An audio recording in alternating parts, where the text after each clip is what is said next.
பிதா குமாரன் பரிசுத்த ஆவி நாமத்தில் உங்களை யாவரையும் நான் வாழ்த்துகிறேன்.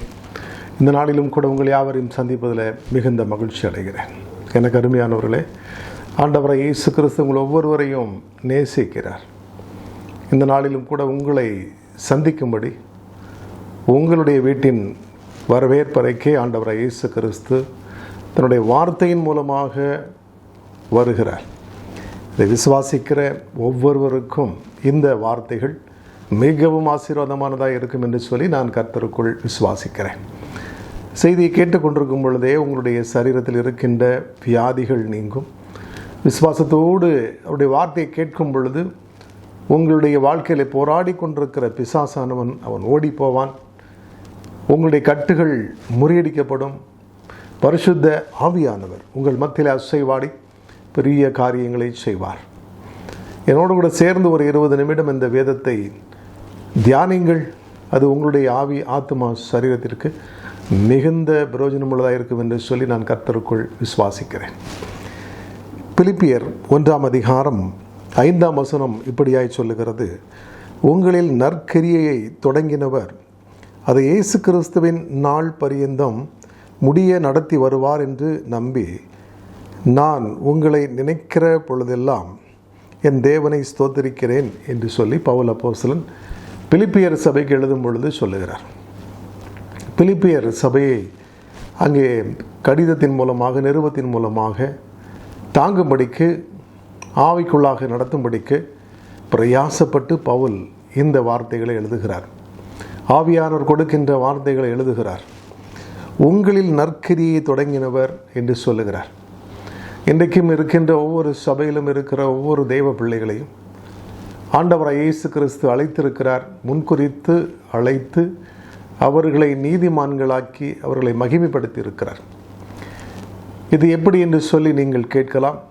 ஆண்டவராகிய இயேசு கிறிஸ்துவை பற்றி அறிகிற அறிவினாலே உங்களையும் என்னையும் நிரப்பினபடினால், நாம் அவரை விசுவாசிக்கிறபடினால, அவரை விசுவாசித்தால் இயேசு கிறிஸ்துவே வழி சத்தியம் ஜீவன் என்று சொல்லி அவரை நம்பி அவரிடத்தில் விசுவாசம் வைத்து அவருடைய மகிமையை தரிசிக்கும்படி காத்திருக்கின்ற ஒவ்வொரு பிள்ளைகளும் அவராலே முன்குறிக்கப்பட்டவர்கள், அவராலே அழைக்கப்பட்டவர்கள், அவராலே நீதிமான்களாக்கப்பட்டவர்கள்.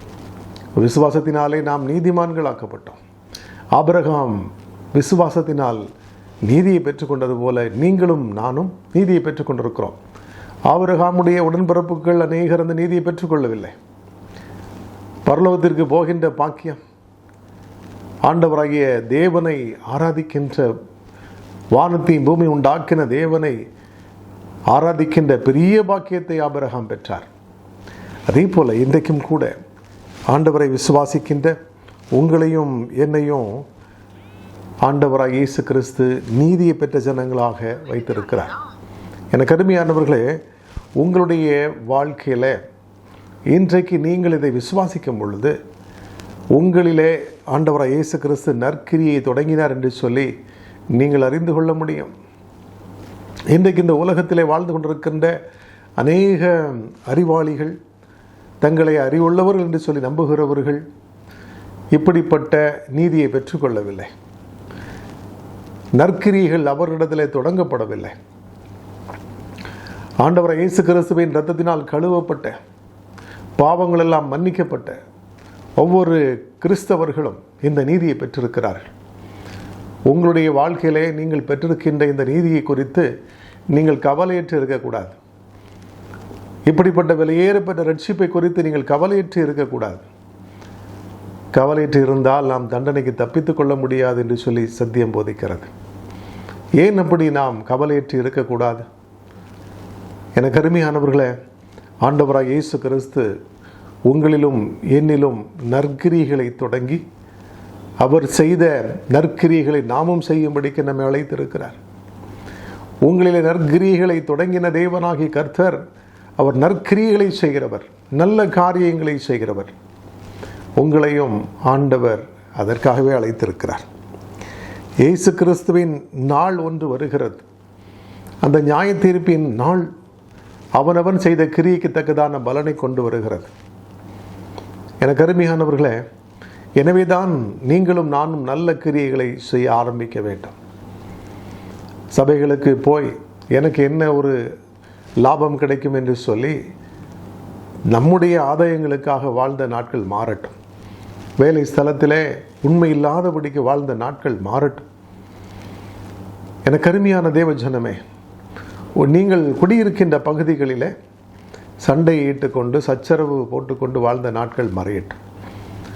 நீங்கள் ஆண்டவருக்கென்று தெரிந்து கொள்ளப்பட்ட ஜனங்கள், அவருக்கென்று நல்ல கிரியைகளை செய்ய தெரிந்து கொள்ளப்பட்டவர்கள். இதை ஒவ்வொருவரும் விசுவாசித்து அவருடைய வருகைக்காக காத்திருக்க வேண்டும். அவருடைய நாள், இயேசு கிறிஸ்துடைய நாள் வெகு சமீபமாக இருக்கிறது.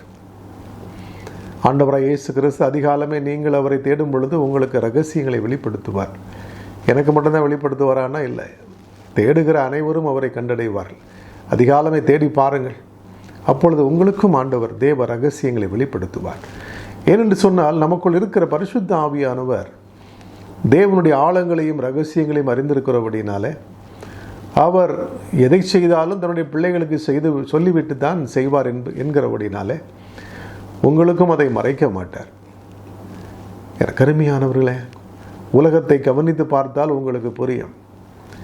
இன்றைக்கு நடைபெற்று கொண்டிருக்கின்ற யுத்தங்கள், எருசலேமை சுற்றிலும் நடக்கின்ற யுத்தங்கள், உலகம் முழுவதிலும் உலகப்போர் வருகின்ற ஒரு சூழ்நிலை, இதையெல்லாம் பார்க்கும் பொழுது கர்த்தருடைய நாள் வெகு சமீபம் என்பதை நாம் அறிந்து கொள்ள முடியும். எனக்கு அருமையானவர்களே, அங்கே வேதம் தெளிவாக சொல்லுகிறது, உங்களில் நற்கிரியை தொடங்கினவர் அது இயேசு கிறிஸ்துவின் நாள் பரியந்தம் முடிய நடத்தி வருவார் என்று நம்பி என்று சொல்லப்பட்டிருக்கிறார். உங்களில் நற்கிரியை தொடங்கின இயேசு கிறிஸ்துவே நடத்தி செல்லுவார். அப்படியானால் தேவ ரகசியங்களையும் உங்களுக்கு வெளிப்படுத்துவார். இந்த நாட்களிலாவது நல்ல கிரியைகளை செய்ய நாம் பிரயாசப்படுவோம். ஒருவரை ஒருவர் குற்றப்படுத்தின நாட்கள் போதும். ஒருவரை ஒருவர் தகாத வார்த்தைகளால் சொல்லி காயப்படுத்தின நாட்கள் போதும். ஆண்டவராக இயேசு கிறிஸ்து எப்படி சகலத்தையும் தாங்கி சகலத்தையும் பொறுத்து கொண்டு ஊழியம் செய்தாரோ, அதே போல நீங்களும் நானும் ஊழியம் செய்வதற்கென்று நம்மை அர்ப்பணிக்கின்ற கடைசி காலம். உங்களுடைய எல்லா விதமான பிரயாசங்களினாலும், உங்களுடைய சம்பாத்தியங்களினாலும், உங்களுடைய ஞானத்தை கொண்டு, விவேகத்தை கொண்டு, நீங்கள் கற்றுக்கொண்ட காரியங்களை கொண்டு, வேதத்தில் அறிந்தவைகளை கொண்டு, ஆண்டவராய் இயேசு கிறிஸ்து உங்களுக்கு வெளிப்படுத்தின சகல காரியத்தையும் கொண்டு ஆண்டவருக்கென்று நீங்கள் நற்கிரிகளை செய்ய தொடங்க வேண்டும். நற்கிரிகளை காணாவிட்டால் ஆண்டவராய் இயேசு கிறிஸ்து நம்மை அறியேன் என்று சொல்லிவிடுவார். இயேசுவின் நாமத்தில் அற்புதங்களை செய்தோம், உம்முடைய நாமத்தினால் பிசாசுகளை துரத்தினோம் என்று சொன்னாலும், பிதா செய்ய விரும்புகின்ற காரியங்களை, ஆண்டவராய் இயேசு கிறிஸ்து செய்ய விரும்புகின்ற காரியங்களை நாம் செய்யாவிட்டால், அவருக்கென்று நாம் நல்ல கிரியைகளை வெளிப்படுத்தி வாழ தவறிவிட்டால் அவர் நம்மை அறியேன் என்று சொல்லிவிடுவார். வேதம் அதைத்தான் சொல்லுகிறது. நம்முடைய வாழ்க்கையிலே நல்ல கிரியைகள் காணப்பட வேண்டும், நற்கனிகள் காணப்பட வேண்டும். ஆசையாய் ஆண்டவராய் இயேசு கிறிஸ்து உண்ண விரும்புகின்ற நல்ல கிரியைகள் காணப்படாவிட்டால் அவர் நம்மை கைவிடுவார் என்று சொல்லி வேதம் சொல்லுகிறது. உங்களை அறியேன் என்று சொல்லிவிடுவார் என்று சொல்லி வேதம் சொல்லுகிறது. எனவே இந்த நாட்களிலாவது நாம் ஆண்டவருக்கென்று நல்ல கிரியைகளை செய்ய தொடங்க வேண்டும். இல்லாதவர்களுக்கு இறங்கி கொடுத்து ஏழை எளியவர்களை கைதூக்கி விடும்படியாக நாம் பிரயாசப்படணும். ஆண்டவராய் இயேசு கிறிஸ்து யாருக்கெல்லாம் உதவி செய்ய சொல்லுகிறாரோ அவர்களுக்கெல்லாம் உதவி செய்யணும். புறஜாதிகளுக்கு சுவிசேஷத்தை, நற்காரியங்களை, ஆண்டவராய் இயேசு கிறிஸ்துவின் அற்புதங்கள், அதிசயங்களை சாட்சியாக நாம் சுவிசேஷமாய் பிரசங்கிக்க வேண்டும். இது நம்முடைய தலைமையில் விழுந்த கடமையாக இருக்கிறது. எனக்கு அருமையானவர்களே, ஆண்டவராய் இயேசு கிறிஸ்து நமக்கு தெளிவாக சொல்லி இருக்கின்றார். உலகத்தில் உங்களுக்கு போராட்டம் உண்டு. யாருக்கு போராட்டம் இல்லை என்று சொன்னால், எந்த ஒரு கிரியையும் நல்ல கிரியையும் செய்ய தொடங்காமல் இருக்கிறவர்களுக்கு எந்த ஒரு போராட்டமும் வராது. உலகத்தின்படி வாழ்ந்து உலகத்தில் இருக்கின்றவைகளை அனுபவித்து கொண்டு உலகத்தினுடைய காரியங்களிலே தங்களை இணைத்து கொண்டவர்கள், பாவத்துக்கு அடிமையாக இருக்கிறவர்கள் பிசாசினுடைய கையில் இருக்கிறார்கள். அவர்களை அவன் ஒன்றும் செய்ய மாட்டான். நீங்கள் இயேசு கிறிஸ்துவுக்கு என்று நல்ல காரியங்களை செய்ய தொடங்கும் பொழுது, அவர் சொன்னவைகளை செய்ய ஆரம்பிக்கும் பொழுது உங்களுக்கு போராட்டங்கள் வரலாம். எனக்கு அருமையானவர்களே, வேதம் சொல்லுகிறது, இந்த உலகத்திலே நமக்கு போராட்டம் உண்டு. இயேசு கிறிஸ்து சென்ற பாதை தான் நமக்கும், பவுல் சென்ற பாதை தான் நமக்கும், சீஷர்கள் சென்ற பாதை தான் நமக்கும். இயேசு கிறிஸ்துவின் நிமித்தம் நெருக்கப்பட்டால் அது பாக்கியம். அவர் நிமித்தம் துன்பப்படுத்தப்பட்டால் நமக்கு பரலோகம் கிடைக்கும். எனக்கு அருமையானவர்கள், வேதம் தெளிவாக இதை நமக்கு சொல்லுகிறது. ஆண்டவருடைய வார்த்தை நமக்கு நேராக இன்றைக்கு கடந்து வருகிறது. அவர் நிமித்தம் நீங்கள் பலவிதமான துன்பங்களை அனுபவிக்க ஆயத்தமாக இருக்கிறீர்களா? இயேசு கிறிஸ்துவனுடைய சுவிசேஷத்தை அறிவித்து அவருக்காக வாழ, அவர் சொன்னவைகளை செய்து முடிக்க, நற்கிரியைகளை செய்து முடிக்க ஆயத்தமாக இருக்கிறீங்களா? இதைத்தான் ரோமர் 2ஆம் அதிகாரத்திலே பார்க்கின்றோம். சோர்ந்து போகாமல் நற்கிரியைகளை செய்து மகிமையையும் கனத்தையும் அழியாமையும் தேடுகிறவர்களுக்கு அவர் நித்திய ஜீவனை அளிப்பார் என்று சொல்லி, சோர்ந்து போகாமல் நற்கிரியைகளை செய்ய வேண்டும். உங்களிலே இந்த கிரியைகளை தொடங்கினவர் முற்றுமுடிய உங்களை ரட்சிக்க வல்லவராக இருக்கிறார். உங்களை வழிநடத்த அவர் போதுமானவராக இருக்கிறார். அவருடைய நாள் பரியந்தம், அவர் வருகிற வரையிலும், இயேசு கிறிஸ்து வருகிற வரையிலும், ரகசிய வருகைக்கு பின்பதாக 7 வருஷ அந்தி கிறிஸ்துவின் ஆட்சிக்கு பின்பாக ஆண்டவராய் இயேசு கிறிஸ்து இந்த உலகத்தில் 1000 வருஷம் அரசாளும்படி அவர் வருவார். அதற்கு பின்பாக நியாயத்தீர்ப்பின் நாள் வரும். அந்த நாள்தான் கிறிஸ்துவினுடைய நாளாக இருக்கிறது, கர்த்தருடைய நாளாக இருக்கிறது. அந்த நாளிலே அவருக்காக நல்ல கிரியைகளை செய்தவர்கள் தான் நித்திய ஜீவனை சுதந்திரித்துக் கொள்வார்கள். நியாய தீர்ப்பிற்கு ஒருவரும் தப்ப முடியாது. நியாய தீர்ப்பின் நாளிலே ஒவ்வொருவரும் செய்த கிரியைகளுக்கு அங்கே கணக்கு ஒப்புவிக்க வேண்டும். இயேசு கிறிஸ்து உங்களிடத்தில் அதிகமாய் கிருபையின் வரங்களை கொடுத்திருந்தால், அந்த கிருபையின் வரங்களை தேவ ராஜ்யத்தின் மேன்மைக்கென்று, ஆத்தும ஆதாயத்திற்கென்று நாம் பயன்படுத்த வேண்டும். நம்முடைய கிருபையின் வரங்களை புதைத்து விட்டால் ஆண்டவராய் இயேசு கிறிஸ்து நம்மை பரலோகத்திற்குள் அழைத்து செல்ல முடியாது. அல்லது உங்களுக்காக சுயநலத்திற்காக அதை பயன்படுத்தி கொண்டே இருந்தால், உங்களுக்கு வேண்டியவர்கள் வேண்டாதவர்கள் என்று சொல்லி பார்த்து சண்டைக்காரராக இருந்து சத்தியத்திற்கு கீழ்ப்படியாமல் அநியாயத்திற்கு கீழ்ப்படிந்திருந்தால் அவர்கள் மேல் தேவனுடைய கோபாக்கினை வரும் என்று சொல்லி நாம் ரோமர் புத்தகத்தில் வாசிக்கிறபடியாக, அந்த நாளிலே, கர்த்தருடைய நாளிலே நம்மேல் தேவ கோபாக்கினை வரும் என்று சொல்லி நீங்கள் அறிந்து கொள்ள வேண்டும். எனக்கு அருமையானவர்களே, இந்த நாள் கர்த்தருடைய நாள். அந்த நியாய தீர்ப்பின் நாளிலே நாம் நல்ல தீர்ப்பை பெற்றுக்கொள்ளத்தான் இன்றைக்கு உங்கள் மத்தியிலே பரிசுத்த ஆவியானவர் இதை சொல்ல விரும்புகின்றார். கர்த்தருக்கென்று நீங்கள் கிரியை செய்ய வேண்டும். பவுல் கிறிஸ்தவர்களை கொல்லும்படிக்கு அவன் புறப்பட்டான். தமஸ்குவுக்கு போகிற வழியிலே ஆண்டவர் அவனை சந்திக்கிறார். இயேசு கிறிஸ்துவை சந்திக்கிறார். சவுலே சவுலே, முள்ளில் உதைக்கிறது உனக்கு கடினமாம் என்று சொன்னார். நான் என்ன செய்ய வேண்டும் என்று சொன்னான். அவன் ஆண்டவரால் அழைப்பை பெற்று ஊழியக்காரனை மாறினான். இயேசு கிறிஸ்துவோடு இணைந்து நின்று சபைகளை கட்டினான். இன்றைக்கு நீங்களும் நானும் சபைகளை கட்டுகிறோமா, அல்லது சபைகளை இடித்து போடுகிறோமா? ஆண்டவருக்குள் ஜனங்களை கூட்டி சேர்க்கிறோமா, அல்லது பிரிவினை பேதங்கள் பேசிக்கொண்டு ஒருவரை ஒருவர் குற்றப்படுத்தி கடித்து பட்சித்து அழிந்து போகிறோமா?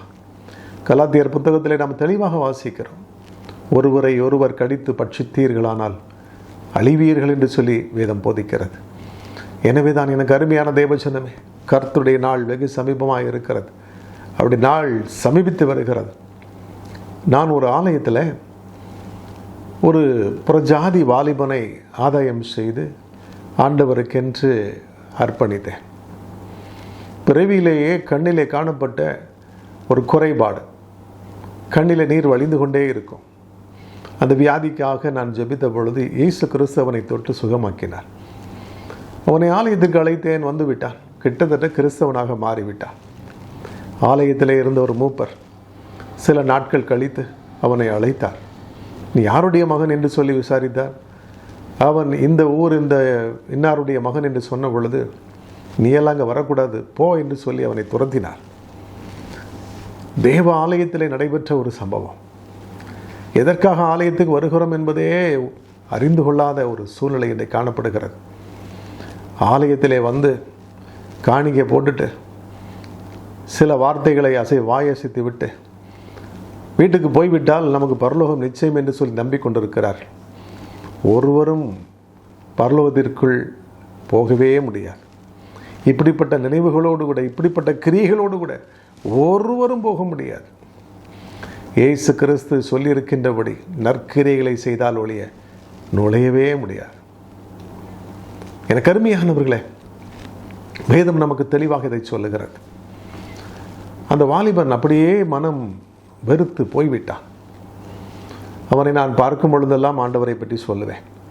அங்கள் நான் சீக்கிரமாக வருவேன்னு சொல்லுவானே தவிர அவனை கொண்டு மிகப்பெரிய ஒரு ரட்சிப்பு வரும் என்று சொல்லி நான் காத்திருந்தேன். அவனுடைய கிராமமே ரட்சிக்கப்படும் என்று சொல்லி நம்பியிருந்தேன். இதற்கெல்லாம் தடையாக ஒரு மூப்பர் காணப்பட்டார். எனக்கு அருமையானவர்களே, இதை கேட்டுக்கொண்டிருக்கிற நீங்களும் நானும் ஆண்டவருடைய ராஜ்யத்திற்கென்று சேர்க்கிறவர்களாக இருக்கிறோமா அல்லது சிதறடிக்கிறவர்களாக இருக்கிறோமா? கர்த்தரோடு கூட சேர்க்காவிட்டால் நாம் சிதறடிக்கிறவர்களாக இருப்போம் என்று சொல்லி இயேசு சொன்னார். இயேசு கிறிஸ்துவுக்கென்று நாம் சேர்க்கிறவர்களாக இருக்க வேண்டும். கர்த்தருடைய ராஜ்யத்தை கட்டுகிற பணி நம்முடைய கரத்தில் கொடுக்கப்பட்டிருக்கிறது. ஒவ்வொரு செயலும் ஒரு கல்லாக இருக்கிறது. ஒன்றில் மேல் ஒன்றாக இசைவாக கட்டப்படுகிறது. 1 கொரிந்தியர் 3ஆம் அதிகாரத்தில் நாம் அதை பார்க்கின்றோம். ஒவ்வொரு செயலும் ஒரு கல்லாக மாறுகிறது. தேவனுடைய ஆலயம், பரலோக ராஜ்யம், அது இசைவாக இணைத்து கட்டப்படுகிறது. அக்கினியானது ஒரு நாளிலே சோதிக்கும். அப்பொழுது நாம் கட்டினது வெந்து போனால் நாம் ரட்சிக்கப்படுவோம். ஆனாலும் அக்கினியில் அகப்பட்டு தப்பினது போல இருக்கும் என்று சொல்லப்படுகிறது. ஆத்துமாதாயம் செய்து அந்த ஆதாயம் செய்யப்பட்ட மனிதன் ஆண்டவரை இயேசு கிறிஸ்து சோதிக்கும் பொழுது அவனது சோதனையிலே அவன் விழுந்து போனால், அவன் தன்னுடைய ரட்சிப்பை இழந்து போனால், அவனை ரட்சிப்புக்குள் வழிநடத்தினவனே அக்கினியில் அகப்பட்டு தப்பினவனை போலத்தான் இருப்பான். அப்படியானால் ஆத்துமாதாயம் செய்யாதவன், ஆதாயம் செய்யப்பட்டு ஆலயத்திலே கொண்டு வந்தவனை துரத்தி விட்டவன் எப்படிப்பட்ட கிரியைகளை அவன் பெற்றுக்கொள்ளுவான்? எப்படிப்பட்ட காரியங்களை அவன் பெற்றுக்கொள்வான்? நிச்சயம் நரகம் அல்லவா? நரகம் கொடூரமான இடம். அங்கே ஒருவரும் ஒரு நிமிஷம் கூட இருக்க முடியாது. அது பிசாசுக்காகவும் அவனுடைய தூதர்களுக்காகவும் படைக்கப்பட்ட இடம். ஆவியானவர் உங்களோடு கூட பேசிக் கொண்டிருக்கின்றார். இன்றைய மனம் திரும்புங்கள், பரலோக ராஜ்யம் சமீபித்திருக்கிறது. எனக்கு அருமையான தேவ ஜனமே, ஆண்டவராய் இயேசு கிறிஸ்து உங்கள் ஒவ்வொருவரையும் நற்கிரியைகளை செய்கிறவர்களாக மாற வேண்டும் என்று அவர் விரும்புகின்றார். உங்கள் வாழ்க்கையில் நீங்கள் ஆண்டவருக்கென்று நல்ல காரியங்களை செய்ய ஆயத்தமாக இருக்கிறீங்களா? உங்களை ஒப்புக் கொடுக்க ஆயத்தமாக இருக்கிறீங்களா? இன்றைக்கும் இதை கேட்டு மனம் திரும்புங்கள். இயேசு கிறிஸ்து இதற்காகவே நம்மை அழைத்திருக்கிறார். பவுல் அப்போஸ்தலன் சொல்லுகிறார், பிலிப்பியர் 1ஆம் அதிகாரம் 7ஆம் வசனத்தில், என் கட்டுகளிலும் நான் சுவிசேஷத்திற்காக உத்தரவு சொல்லி அதை திடப்படுத்தி வருகிறதிலும் நீங்கள் அனைவரும் எனக்கு அளிக்கப்பட்ட கிருபையில் பங்குள்ளவர்களானதால் உங்களை என் இருதயத்திலே தரித்து கொண்டிருக்கிறபடினாலே உங்கள் எல்லாரையும் குறித்து நான் இப்படி நினைக்கிறது எனக்கு தகுதியாக இருக்கிறது என்று சொல்லுகிறார். சுவிசேஷத்திற்காக பவுல் கட்டப்பட்டவராக இருந்தார். அதே போல அவருடைய சபையில் இருந்தவர்களை குறித்து அவர் என்ன சொல்லுகிறார் பாருங்கள். நீங்கள் அனைவரும் எனக்கு அளிக்கப்பட்ட கிருபையில் பங்கு உள்ளவர்கள் என்று சொல்லி அவர் இருதயத்திலே நினைத்து கொண்டிருந்திருக்கிறார். எனவே தான் பவுல் சொன்னார், சர்வாயுத வர்க்கங்களை தரித்து கொண்டு இயேசுவுக்காக நீங்கள் யுத்த வீரராய் நின்று யுத்தம் பண்ணுங்கள் என்று சொன்னார். நிராயுதபாணிகளாய் நாம் இருக்கக்கூடாது. முக்கியமாய் சொல்ல போனால் சுவிசேஷம் அறிவிப்பது என்பது யுத்த களத்திலே பாதரட்சையை அணிந்து கொண்டிருப்பதற்கு சமம். பாதரட்சை இல்லாமல் யுத்த களத்தில் ஒருவனும் நின்று யுத்தம் செய்ய முடியாது. அங்கே கீழே விழுந்து கிடக்கின்ற அந்த பட்டயங்கள் கால்களை பதம் பார்த்து விடும். எனவே தான் இன்றைக்கு அநேகர் இடறி விழுகிறார்கள். சுவிசேஷத்தை சொல்ல மறந்து ஆலயத்திலே போய் வெறும் ஆராதனையிலே கலந்து கொண்டு விட்டு வருகிறார்கள். நம்மால் அறிவிக்க முடியவில்லை என்று சொன்னால் நம்முடைய வாழ்க்கையே சுவிசேஷமாய் மாறட்டும். நம்மை பார்க்கிறவர்கள் இயேசுவை பார்க்கட்டும். எனக்கு அருமையானவர்களே, இதை நாம் செய்யாவிட்டால் இந்த யுத்தத்திலே நாம் நிலைத்து நிற்க முடியாது. நமக்கு எதிராய் எழும்புகின்ற சாத்தான் அவன் வஞ்சனை உள்ளவன், அவன் கொல்ல அழிக்க வருகிறான். அவன் யாரை விழுங்கலாமோ என்று சொல்லி வகை தேடி திரிகிறான். எனவே அவன் நமக்கு எதிராக யுத்தம் பண்ணி கொண்டு தான் இருக்கிறான். நமக்கு எதிராக ஒரு யுத்தம் உண்டு. இன்றைக்கு இருக்கிற சூழ்நிலையில் கிறிஸ்தவர்களுக்கு விரோதமாக பில்லி சூனியங்கள் செய்யப்படுகிறது, இந்தியா முழுவதிலும் செய்யப்படுகிறது. எனவே பிசாசின் போராட்டம் அதிகம். கிறிஸ்தவ குடும்பங்களிலே பிரிவினைகள் வருகிறது, விவாகரத்துகள் வருகிறது, அதிகமாய் காணப்படுகிறது. சண்டைகள், கலகங்கள், குழப்பங்கள், துரோகங்கள், இன்றைக்கும் அநேக விதமான பாவ பாரங்கள் காணப்படுகிறதை நாம் அறிந்திருக்கிறோம். இயேசு கிறிஸ்து பரிசுத்தர் என்று சொல்லி நம்புகிறவர்கள் சோதனைகளிலே விழுந்து போகிறார்கள். அக்கினி சோதிக்கும் பொழுது விழுந்து கிடக்கிறார்கள். அநேகரை இரட்சிப்புக்குள் வழிநடத்த வேண்டியவர்களை பாவம் செய்கிறார். ஆலயத்திலே வந்து சத்தியத்தை கேட்டு இயேசு கிறிஸ்துவினுடைய சித்தம் என்னதென்று அறிந்தும், பிதாவினுடைய சித்தம் என்னதென்று அறிந்தும் பாவம் செய்து கொண்டு தேவனுடைய கோபாக்கனைக்கு ஆளாகிறார்கள். எனக்கு அருமையானவர்களே, இப்படிப்பட்டவர்களை ஆண்டவராய் இயேசு கிறிஸ்து இன்றைக்கு அழைக்கிறார். இயேசு கிறிஸ்துவுக்காக நிலைத்து நின்று அவருடைய ராஜ்யத்தை கட்டும்படி உங்களை அவர் அழைக்கிறார். பவுல் சொன்னபடியே, பவுல் மூலமாக ஆவியானவர் நமக்கு வெளிப்படுத்தி இருக்கிறபடியே ரட்சிப்பு என்கிற தலைச்சிராவை அணிந்து கொள்ளுங்கள். நீதி என்கிற மார்க்கவசத்தை தரித்து கொள்ளுங்கள். சத்தியத்தை இடைக்கட்சியாக கட்டி கொள்ளுங்கள். விசுவாசம் என்னும் கேடகத்தை பிடித்து ஆவியின் பட்டத்தை, ஆண்டுடைய வார்த்தையை கையிலேந்தி யுத்தம் பண்ணுகிற நல்ல யுத்த வீரனாக, வீராங்கனையாக நீங்களும் எழும்புங்கள். அப்பொழுது இயேசு கிறிஸ்து உங்களை கொண்டு சாத்தானுடைய கிரியைகளை அழித்து போடுவார். மனுஷன் உண்டாக்கப்பட்ட நோக்கமே அதுதான். மனுஷர்கள் உண்டாக்கப்பட்ட நோக்கம் பிசாசை காலை கீழே போட்டு மிதிக்கணும். ஆண்டவருக்கு என்று ஒரு பரிசுத்த சந்ததியாக நாம் வாழ வேண்டும். பிசாசுகளிடத்திலே தேவனுடைய அன்பு வெளிப்படவில்லை. இயேசு கிறிஸ்து தம்முடைய அன்பை நம்மிடத்தில் காட்டுவதற்காகவே, தேவன் அன்பானவர் என்று சொல்லி நாம் அறிந்து கொள்வதற்காகவே இன்றைக்கு நம்மை படைத்திருக்கிறார். இதை நாம் விசுவாசிக்கிறோம். இந்த 3 காரியங்களுக்காகத்தான் இயேசு கிறிஸ்து சுமார் 6000 வருடங்களுக்கு முன்பதாக மனிதரை படைத்தார். இது தெரியாமல் உலகத்தினுடைய மேன்மைகளுக்காக, பதவி பட்டங்களுக்காக, அதிகாரங்களுக்காக சண்டையிட்டுக் கொள்ளாதீர்கள். இந்த உலகத்தில் எல்லாவற்றையும் அனுபவித்து விட்டால் பரலோகத்தில் அனுபவிப்பதற்கு நமக்கு ஒன்றுமிராது. லாசருவினுடைய சரித்திரத்திலே நாம் இதை அறிந்திருக்கிறோம். இயேசு கிறிஸ்து சொன்ன ஓமையிலே அந்த ஏழை லாசரு தான் ஆபிரகாமின் மடியிலே பரலோகத்திலே போய் அவன் அடைக்கலம் புகுந்தான். ஐஸ்வர்யவான் இந்த உலகத்தில் அவன் சம்பிரயோகமாய் வாழ்ந்தான். அந்த ஏழை லாசருவை கவனிக்க தவறிவிட்டான், தனக்காக வாழ்ந்தான். எனவே அவன் நரகத்திற்கு போனான் என்று சொல்லி பார்க்கிறான். என்னுடைய சகோதரர்கள் இந்த இடத்திற்கு வரக்கூடாது, நீங்கள் மோசையை அனுப்பணும், இந்த சுவிசேஷத்தை எல்லாத்துக்கும் சொல்லணும்னு சொன்னப்போ ஆண்டவர் தெளிவாக சொல்லிவிட்டார். மோசேக்களுக்கும் தீர்க்கதரிசிகளுக்கும் செவி கொடுக்காதவர்கள் இங்கிருந்து ஆபிரகாம் இறங்கி போனாலும் சரி, லாசர் இறங்கி போனாலும் சரி, அவர்கள் செவி கொடுக்க மாட்டார்கள்னு சொல்லிவிட்டார். எனக்கு அருமையானவர்களே, இதை கேட்டுக்கொண்டிருக்கிற நீங்களும் நானும் ஆண்டுடைய ராஜ்யத்திற்கு கடனாளிகளாக இருக்கிறோம். ஒன்றுக்கு உதவாத நம்மையும் அவருடைய பிள்ளைகளாக அவர் மாற்றி வைத்திருக்கிறார். தேவ ராஜ்யத்திற்கென்று உங்களையும் என்னையும் அவர் தெரிந்து கொண்டிருக்கிறார். நாம் விசேஷித்தவர்களாக இருக்கிறோம், நீதியை பெற்ற ஜனங்களாக இருக்கிறோம், இயேசு கிறிஸ்துவுக்கு என்று நற்கந்தங்களாக இருக்கிறோம். அவருடைய வாசனை வீச வேண்டிய, அவருடைய நாமத்தை மகிமைப்படுத்த வேண்டிய ஜனங்களாக இருக்கிறோம். இயேசு கிறிஸ்து எனக்கு ஜீவன், சாவு எனக்கு ஆதாயம் என்று பவுல் சொல்லுகிறார். அவர் நமக்கு ஜீவனாக இருக்கிறார். கிறிஸ்து எனக்கு ஜீவன் என்று சொல்ல வேண்டும். இந்த உலகத்தில் நான் வாழ்ந்த பின்பதாக, நான் மரித்த அந்த நொடி பொழுதிலே சாவு எனக்கு ஆதாயமாய் மாறுகிறது. உண்மையான வாழ்க்கை ஒவ்வொருத்தருடைய மரணத்திற்கு பின்பதாகத்தான் அது தொடங்குகிறது. நீங்களும் நானும் செல்ல வேண்டியது ஆண்டவரை இயேசு கிறிஸ்துவனுடைய சமூகத்திலே. எனக்கு அருமையானவர்களே, இந்த உலகத்திலே ஆண்டவருக்கு என்று நல்ல கிரியைகளை செய்து வாழ்ந்தோமானால் நிச்சயமாக அப்படிப்பட்ட மேலான பாக்கியத்தை நாம் பெற்றுக்கொள்ள முடியும். என்னுடைய ஊழியத்தில் ஒரு சகோதரி மிகுந்த உபத்திரவத்தின் கட்டிலே இருந்து வந்தார்கள். ஒரு நாள் என்னிடத்தில் ஜெபிக்கும்படி ஒரு காரியத்தை சொன்னார்கள். அவர்கள் தன்னுடைய பாவத்தின் நிமித்தமாக குடும்பத்தை விட்டு பிரிந்து விட்டார்கள். வாழ்க்கையில் இடறி விழுந்தார்கள். எனவே வாழ்க்கை இழந்து பிள்ளைகளை பிரிந்து சென்று விட்டார்கள். ஆனாலும் பிரிந்து சென்ற பின்னாலும் தன்னுடைய மகளுக்கு ஒரு மரணக்கட்டு வந்ததற்காக என்னிடத்திலே சொல்லி ஜெபித்தார்கள். ஒரு மருத்துவமனையிலே அந்த வார்டில் அந்த மகள் புலம்பிக் கொண்டிருக்கிறாள். 13 வயது நிரம்பி அந்த மகள் மரணத்தின் பிடியிலே இருக்கிறாள். சாப்பிட முடியாது. மிகுந்த மரண போராட்டம்.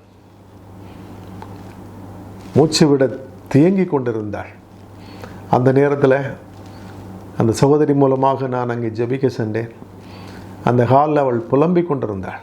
எல்லாரும் என்னை கைவிட்டுட்டாங்க, இயேசு கிறிஸ்துவ என்னை கைவிட்டுட்டாருன்னு சொல்லி அவள் புலம்பினாள். அந்த ஐசியூ ஹாலில் இருந்து அநேகர் அதை கேட்டுக்கொண்டிருந்தார்கள். புறஜாதிகளும் கேட்டுக்கொண்டிருந்தார்கள். என்ன நினைத்திருப்பார்கள்? இயேசு கிறிஸ்து இவளை கைவிட்டு விட்டார், இயேசு கிறிஸ்து இவளுக்கு கை கொடுக்கவில்லை, இவளை காப்பாற்றவில்லை, அப்படியானால் அவர் தெய்வம் அல்ல என்று சொல்லி நம்பிக்கொண்டிருந்திருப்பார்கள், நினைத்து கொண்டிருந்திருப்பார்கள். ஆனால் அந்த அறைக்குள்ளாக நான் சென்று ஜெபித்த பொழுது இயேசு கிறிஸ்து அந்த மகளுக்கு ஒரு வார்த்தை சொன்னார். இந்த ஹாலை விட்டு நான் வெளியில் போகிறதுக்குள்ள நீ எனக்கு இட்லி வேணும்னு சொல்லி கேட்டு நீ சாப்பிடுவோமா? நீ உயிர் பிழைத்து எழும்புவாய், ஆண்டவருக்கு சாட்சியாக இருப்பாய் என்று சொன்னேன். ஆவியானவர் அப்படி சொல்ல சொன்னார். அதை சொல்லிவிட்டு நான் கிளம்பி விட்டேன். என்ன ஒரு ஆச்சரியம்! அந்த வாசலை தாண்டி போவதற்குள்ளாக அவள் எனக்கு இட்லி சாப்பிட கொடுங்கன்னு சொல்லி கேட்டா. அவளுடைய நுரையீரல் பகுதியிலே துளையிடப்பட்டு போடப்பட்டிருந்த அந்த டியூப் உருவப்பட்டது. சளிக்கட்டுகள் மாறியது. நன்றாக மூச்சு விட்டாள். இன்றைக்கு அவள் திருமணம் முடிந்து குழந்தைகளோடு கூட சந்தோஷமாக இருக்கிறாள். அது நிமித்தம் அவளுடைய தாயார் ரட்சிக்கப்பட்டார்கள், அபிஷேகம் பெற்றார்கள். இன்றைக்கும் கர்த்தருக்கென்று நல்ல ஊழியங்களை செய்து கொண்டிருக்கிறார்கள். பாவத்தின் பிடியிலே சிக்கியிருக்கிற ஒவ்வொருவரையும் ஆண்டவருக்குள் வழிநடத்த நல்ல கிரிகளை செய்ய நம்மை அர்ப்பணிப்போம். ஆண்டவர் இயேசு கிறிஸ்து நம்மை அவருடைய நாளிலே மகிமையிலே சேர்த்து கொள்வாராக. ஆமென். நாம் ஜெபிக்கலாம். அன்பின் பரலோக பிதாவே, ஆசீர்வதிக்கப்பட்ட இந்த வேலைக்காக நன்றி செலுத்துகின்றோம். இயேசு மகாராஜா, இந்த நேரத்தில் என்னோடு கூட சேர்ந்து நான் இயேசுவுக்காய் வாழுவேன், நல்ல ஒரு போராட்டம் போராடுவேன், சர்வாயுத வர்க்கங்களை தரித்து கொண்டு பிசாசுக்கு எதிர்த்து நின்று யுத்தம் பண்ணுவேன், அவன் கையில் இருக்கின்ற ஒவ்வொரு ஆத்துமாக்களையும் இயேசுவுக்கென்று ஆயத்தப்படுத்துவேன் என்று சொல்லி நல்ல கனிகளை கொடுப்பேன், ஆத்துமாதாயம் செய்வேன், ஆலயத்தில் போய் சண்டையிட்டு கொண்டிருக்க மாட்டேன் என்று சொல்லி ஒப்புக் கொடுக்கிறேன். ஒவ்வொருவரையும் என் ஆண்டவராகிய தேவன் கண்ணோக்கி பாருங்க. என் பரிசுத்த ஆவியானவர் ஒவ்வொருவரையும் அபிஷேகத்தினாலும் வல்லமையினாலும் நிரப்புங்க. உண்மையாய் தங்களை ஒப்புக் கொடுக்கின்ற ஒவ்வொரு பிள்ளைகளையும் நீங்கள் உம்முடைய நாளுக்கென்று, என் கர்த்தருடைய நாளுக்கென்று ஆயத்தம் பண்ணுகிற கிருபைக்காய் ஸ்தோத்திரம்.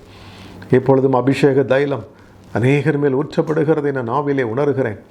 அநேகர் இப்பொழுதும் பரிசுத்தப்படுத்தப்படுகிறீங்க, வைராக்கியத்தின் ஆவி பெற்றுக்கொள்ளுகிறீங்க, அக்கினி அபிஷேகத்தை பெற்றுக்கொள்ளுகிறீங்க. பிசாசின் கட்டினால் கட்டப்பட்டிருக்கிறவர்கள், முறுமுறுப்புகளோடு கூட எரிச்சலோடு கோபத்தோடு இருக்கிறவர்கள் அநேகர் அந்த கட்டிலிருந்து விடுவிக்கப்படுகிறீங்க. கோபத்தையும் எரிச்சலையும் முறுமுறுப்புகளையும் கொண்டு வந்து சத்துருவானவன் வெட்கப்பட்டு ஓடி போகிறான். ஆண்டவராய் இயேசு கிறிஸ்து உங்கள் ஒவ்வொருவரையும் மகிமையினால் நிரப்புகிறார். கழுகு தன் குஞ்சுகளை சட்டைகளுக்குள்ளே கூட்டி சேர்த்து பாதுகாத்து கொள்வது போல தேவனாகி கர்த்தர் உங்களை சேர்த்து கொள்ளுகிறார். அநேகரை மனம் திரும்பும்படி செய்கிறதற்காக நன்றி. உம்முடைய நாளுக்கென்று நீங்கள் அவர்களை நீங்கள் ஆயத்தப்படுத்துகிறதற்காக ஸ்தோத்திரம்.